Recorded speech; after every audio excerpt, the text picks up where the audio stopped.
Welcome to Keep the Faith Ministry News. I'm Pastor Hal Mayer. The International Monetary Fund, the IMF, quietly dropped a bomb in its explosive October Fiscal Monitor report. After painting a dire economic picture for advanced economies like Europe, America, and other nations with high debts that fail to raise revenue to cover those debts, it builds a case for drastic measures, namely direct asset confiscation of private wealth by government action. Here's what the report actually says.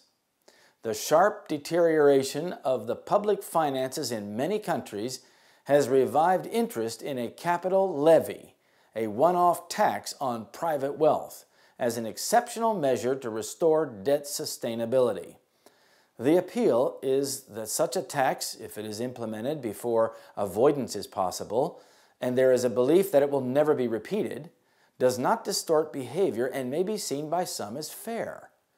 The conditions for success are strong, but also need to be weighed against the risks of alternatives, which include repudiating public debt or inflating it away. The tax rates needed to bring down public debt to pre-crisis levels, moreover, are sizable. Reducing debt ratios to end 2007 levels would require, for a sample of 15 euro area countries, a tax rate of about 10% on households with positive wealth. Obviously, the IMF believes that there are too few rich people to fund today's free-spending governments, so they suggest a one-time plunder of all households with positive assets, such as retirement savings, home equity, business assets, etc. Such a scenario would also necessarily include a major change in the concept of private property.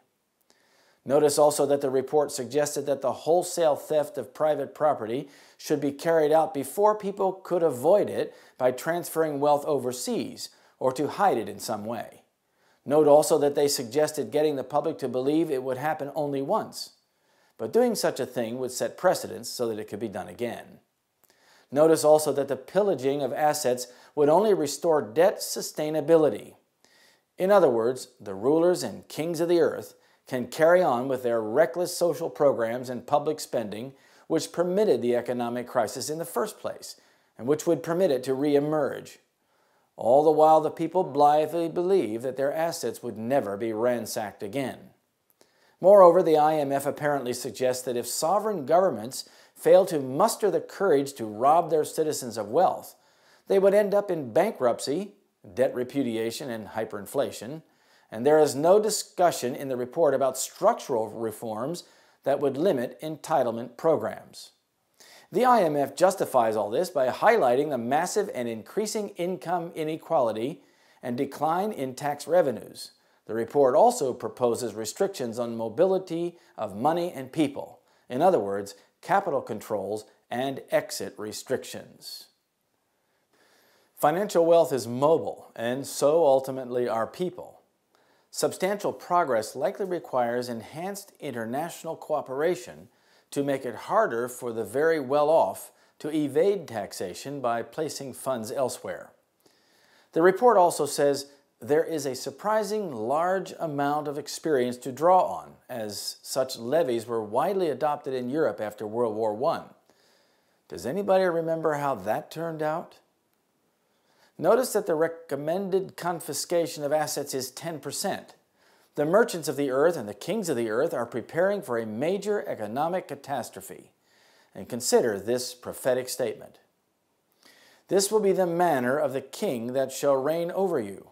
He will take your fields and your vineyards and your olive yards, even the best of them, and give them to his servants. And he will take the 10th of your seed and of your vineyards and give to his officers and to his servants.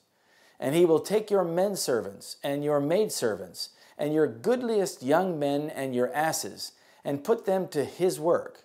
He will take the 10th of your sheep, and ye shall be his servants.